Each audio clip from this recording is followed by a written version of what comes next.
तो दोस्तों आज की जो घटना है, ये घटना एक ऐसी घटना है कि जिसे सुनने के बाद आप लोग सोचने पे ये मजबूर होंगे कि आखिर इस पूरी घटना में गलती किसकी है। क्योंकि दोस्तों हर इंसान जब भी वो बड़ा होता है तो उसका सपना रहता है कि वह शादी करे और शादी किसी ऐसे शख्स से करे जिसके साथ में उसकी जो आने वाली ज़िंदगी है वो बेहतर हो सके, बेहतरीन हो सके। लेकिन कभी कभी कुछ ऐसी गलतियां हो जाती हैं, अब वो गलतियां पता नहीं किसकी तरफ से होती हैं कि इंसान की जो ज़िंदगी होती है वो एक तरीके से नर्क बन जाती है। और आज की घटना भी ऐसी ही घटना है। एक डॉक्टर साहब जो कि एमबीबीएस डॉक्टर हैं और उनके ही क्लिनिक में एक महिला आती है जो कि एमबीबीएस की ट्रेनिंग ले रही होती है।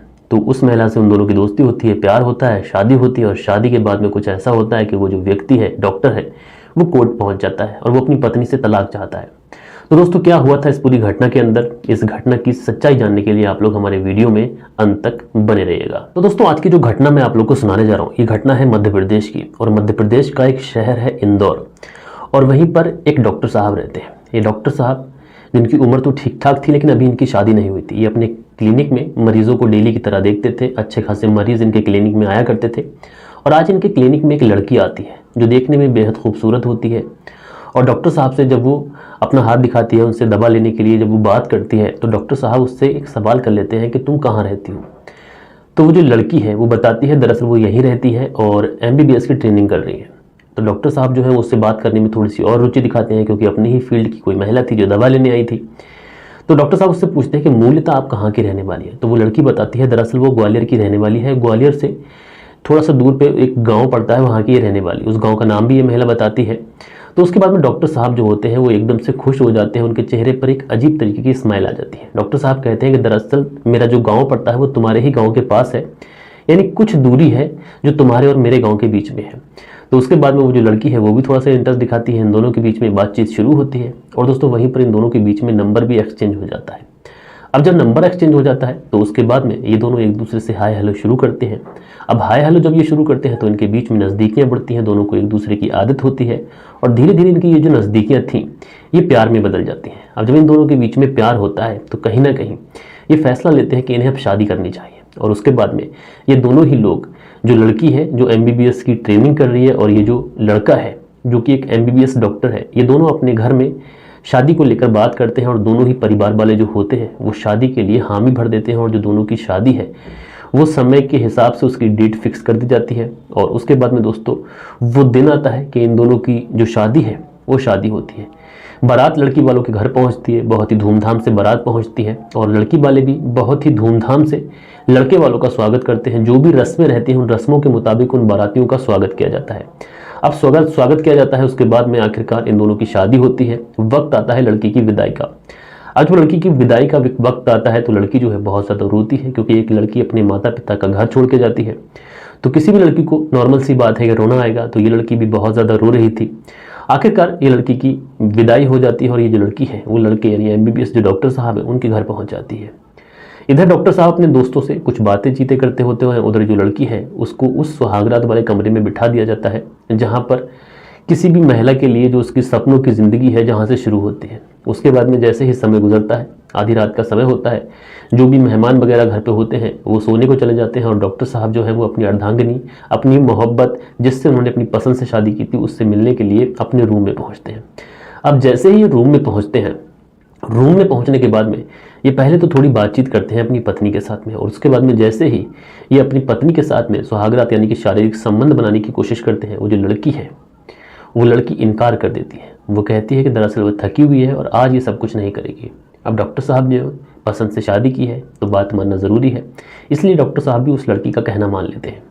आखिरकार वो रात गुजर जाती है और उसके बाद में जो अगली रातें आती हैं, डॉक्टर साहब सोचते हैं कि शायद इन रातों में कुछ ठीक हो जाए, लेकिन अगली रात भी ऐसा ही होता है, उसके अगली रात भी ऐसा ही होता है। लगभग 3 से 4 दिन गुजर जाते हैं और जो लड़की है वो लड़की डॉक्टर साहब को अपने करीब नहीं आने देती है, शारीरिक संबंध नहीं बनाने देती है। अब डॉक्टर साहब जो है, चूँकि एक डॉक्टर साहब है, वो समझ जाते हैं कि इस लड़की के साथ में कोई ना कोई तो दिक्कत है, ये लड़की नॉर्मल नहीं है। उसके बाद में डॉक्टर साहब जो होते हैं वो तुरंत उस लड़की वालों के घर जाते हैं और घर जाने के बाद में कहते हैं कि दरअसल तुम्हारी जो बेटी है वो मुझे शारीरिक सुख दे नहीं पा रही है, इसलिए मैं उस लड़की से यानी तुम्हारी बेटी से अलग होना चाहता हूँ। अब दोस्तों ये जो डॉक्टर साहब थे ये उस लड़की के परिवार में जाके ये बात तो बताते हैं, लेकिन परिवार वालों को भी इस बारे में कुछ नहीं पता था। दरअसल इन डॉक्टर साहब की जो शादी हुई थी वो 4 मार्च 2017 को हुई थी और उसके बाद में महीने दर महीने गुजरते रहते हैं, लेकिन डॉक्टर साहब को कहीं से भी कोई इंसाफ नहीं मिलता है।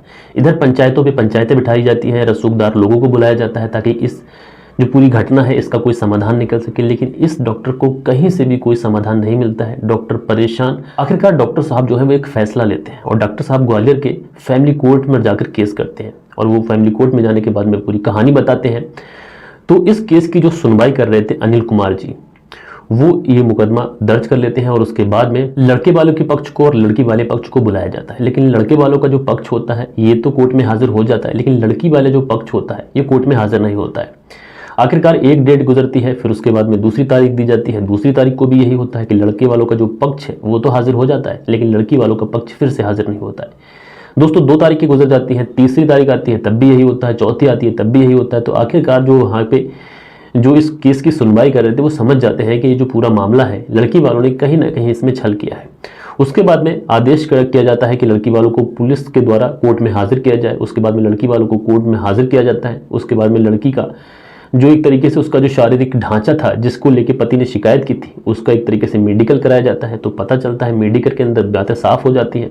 उसमें ये पता चलता है कि लड़की जो है दरअसल ये कभी वैवाहिक सुख दे ही नहीं सकती और ना ही कभी ये माँ बन सकती, क्योंकि लड़की जो है उसका जो शारीरिक ढांचा था वो तो लड़कियों जैसा था, लेकिन कहीं ना कहीं कुछ ऐसे पार्ट्स भी थे जो पूरी तरीके से डेवलप नहीं हो पाए थे और शायद वो पार्ट्स जो है आगे भी डेवलप ना होते। इसकी वजह से जो कोर्ट है वो अपना फैसला लेता है और इस लड़की को और इस डॉक्टर साहब को अलग अलग रहने के लिए आदेश किया जाता है।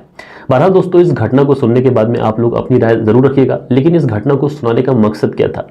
इस घटना को सुनाने का मकसद यही था कि बहुत सारी ऐसी घटनाएं हुई हैं जिन घटनाओं के अंदर इस तरीके के केसेस हुए। तो बेहतर यही होगा कि फैमिली की पसंद से शादी की जाए, एक दूसरे को देख के शादी की जाए, क्योंकि उसमें यह रहता है कि जो फैमिली वाले देखने जाते हैं तो जो बीच वाले लोग होते हैं वो पूरी इन्वेस्टिगेशन करते हैं।